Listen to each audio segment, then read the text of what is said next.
కార్తీక మాసం రెండో రోజు పారాయణ అండి. నిన్న ఒకటో అధ్యాయం చేసుకున్నాం కదా, 1, 2 అధ్యాయాలు చేసుకుని ఇవాళ 3, 4 అనమాట. ఈరోజు ఏంటంటే వశిష్ఠ మహర్షి రాజర్షి అయిన జనకునికి ఇంకా చెప్తున్నారు అనమాట. కార్తీక మాసంలో స్నాన దాన జపాల్లో కొంచెం ఆచరించినా సరే చాలా విశేషమైన ఫలితం వస్తుంది. దీనికి ఒక కథ ఉంది, చెప్తాను విను. తత్వనిష్ఠుడైన బ్రాహ్మణుని కథ. అతను ఏంటంటే పరమ నిష్ఠాగరిష్ఠుడైన బ్రాహ్మణుడు అనమాట. తీర్థయాత్ర చేస్తూ ఒక మర్రి చెట్టు దగ్గరకు వస్తాడు, దాని కింద విశ్రాంతి తీసుకుందామని. అప్పుడు ఆ చెట్టు మీద ఉన్న 3 బ్రహ్మరాక్షసులు ఉంటారనమాట. వాళ్ళు ఈయన తిందామని కిందకు వస్తారు. ఆ బ్రాహ్మణుడు వాళ్ళని చూసి భయపడి పరిగెత్తడం మొదలెడతాడనమాట. వీళ్ళు వెంట పడతారు.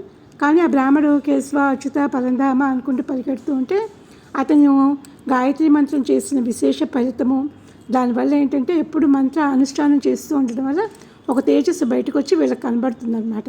అమ్మో, ఈ బ్రాహ్మణుడు చాలా మంత్రబలం కలవాడు అనేసి, బాబు నిన్నేమి చెయ్యము, మాకు ఈ బ్రహ్మరాక్షసుల జన్మ నుంచి విముక్తి పొందించవా అని అనేసరికి బ్రాహ్మణుడు అడుగుతాడు, అసలు మీరెవరు ఏంటి అనేసి.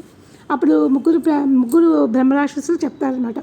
ఒకడేమో బ్రాహ్మణుడు, ఒకడేమో ఆంధ్రుడు, ఇంకొక అతనేమో ఆలయ పూజారి. ఒక అతనేమో ద్రావిడ బ్రాహ్మడేమో విత్తనాలు మోసం చేసి రైతుని హింసించి బ్రహ్మరాక్షసులు అవుతాడు. ఆంధ్రుడేమో భార్యాభర్తలు బాగా మంచిగా ఉండి తల్లిదండ్రులను హింసించి బ్రహ్మరాక్షసుడు అవుతాడు. ఆలయ పూజారి కూడా అంతా కూడా ఆలయానికి వచ్చిందంతా తీసేసుకుని బ్రహ్మరాక్షసుడు అవుతాడు అనమాట.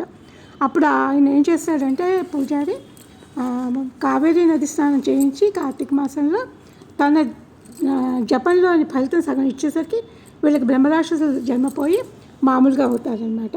ఇందులోనే ఇంకొక అధ్యాయంలో ఇంకొక కథ చెప్తున్నారనమాట. ఇదేంటంటే దీపదాన మహిమ గురించి చెప్తారనమాట. ఈ కార్తీక మాసంలో ఏ రోజైనా సరే సాయంత్రం పూట గుడికి వెళ్ళి దీపం పెడితే చాలా మంచిది, దాన్ని దానం ఇస్తే ఇంకా చాలా మంచిది. దీనికి కూడా ఒక కథ చెప్తాను అని చెప్పి ఒక రాజు ఉంటాడనమాట. ఆ రాజుకి పిల్లలు లేకపోయేసరికి శివుని ప్రార్థిస్తే పుత్రుడు పుడతాడనమాట. ఆ పుత్రుడిని కథ చెప్తాడనమాట.